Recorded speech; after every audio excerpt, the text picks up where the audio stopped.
So you briefly brought up your time in prison, and I have to ask you, I know everyone asks you this, but I need to hear it for myself.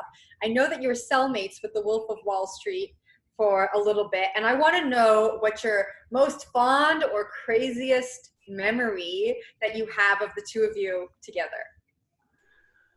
I guess the most fond memory really was, we shared a cubicle. You know, it's not a cell, it's a cubicle, and the walls are 6 foot high, and they're little cubicles enough to house a bunk in a single cot. Well, because I'm older, you know, they put us in just a 2-man cubicle, and because we're celebrities too. Well, Jordan was a celebrity too, and so when he first came in, I really didn't know who he was, you know. Then I found out, you know, they told me this guy built a lot of money, people's money on the stock market, you know. But I didn't know anything about him other than that. And the first thing I noticed, he was a genius, short little guy, really, really charismatic. And my wife, as soon as she met him, she just fell in love with him, you know. Jordan. Well, he's got this quality, and he used to walk around when he first got there. He'd walk around playing backgammon with a guy, and having a conversation with other people, and he was also at the time he was involved in mortgages, which he wasn't supposed to be, but you know, once a criminal, always a criminal. So I was writing a book at the time, and so he'd come in from tennis and look at me and, what are you doing? And I told him I'm writing a book. And he said, you know what, I'm going to write a book. And so in the meantime, he'd been telling me every night we'd go to sleep, he'd tell me some bedtime stories about all his adventures with the Wall Street, and you know, with being rich and having a boat and being a Quaalude addict. He had stories. He had incredible stories. And so he wrote a couple of pages, and he handed the pages to me, you know, like I'm a teacher or something, you know. And I read them, and right away I recognized he was copying Tom Wolfe, you know, Bonfires of the Vanities, almost verbatim. Like he's got a what do you call a photographic memory. And so he's beaming, looking at me like, what do you think? And I said, serious, honestly? He said, yeah. I said, you haven't written shit, man. Nothing. What? I said, this is Tom Wolfe, you know? So then he was like stunned. He'd never been caught like that. And then he said to me, well, what do you suggest? I says, write the stories you've been telling me. And then I give him a little, the most of advice.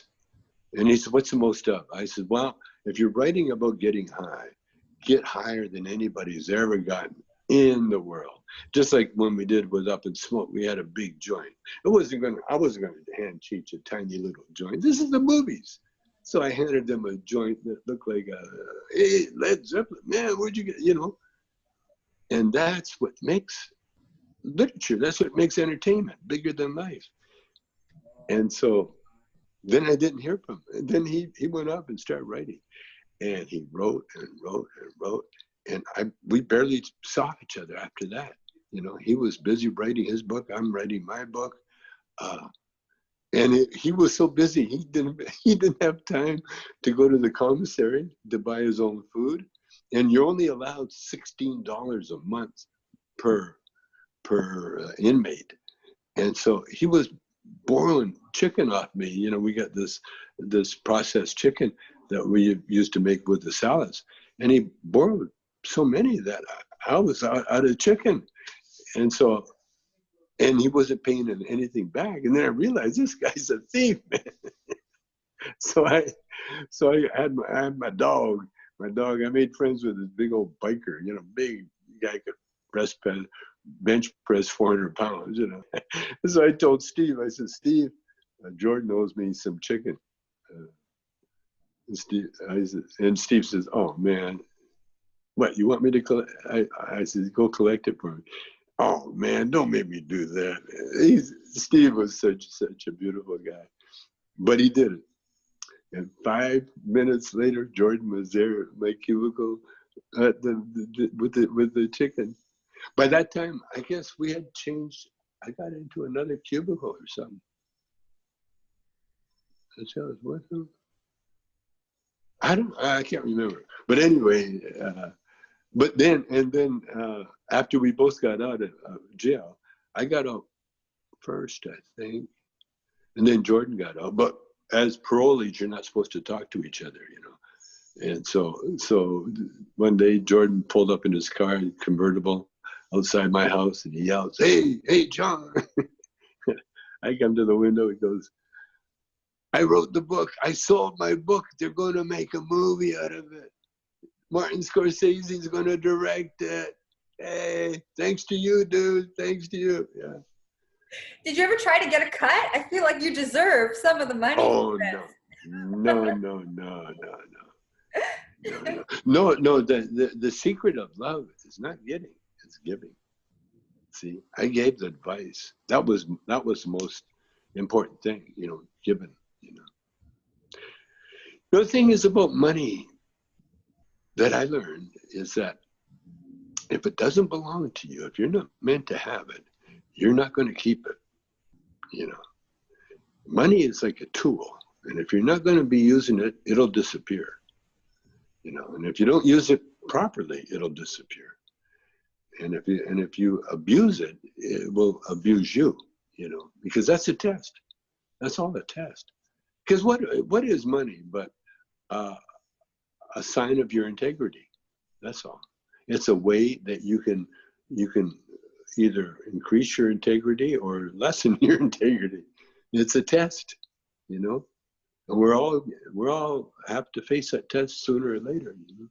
And that's why the books always say that, you know, the poor have a much better chance of getting into heaven because they got and to becoming wealthy than the rich, because the poor, they got nothing but chances, you know. They got nothing to lose. You talk about nothing to lose, they got nothing to lose because they have nothing. And so everything else is a step forward. And once you make that step forward in the right direction, you know, then you'll be propelled because, you know, that's what we're meant to do. Yeah. But the rich, you know, they already have it. So, you know, what do they do with it? That's the key. And there's very, very few that are willing to really trust the universe and to just, you know, give, you know.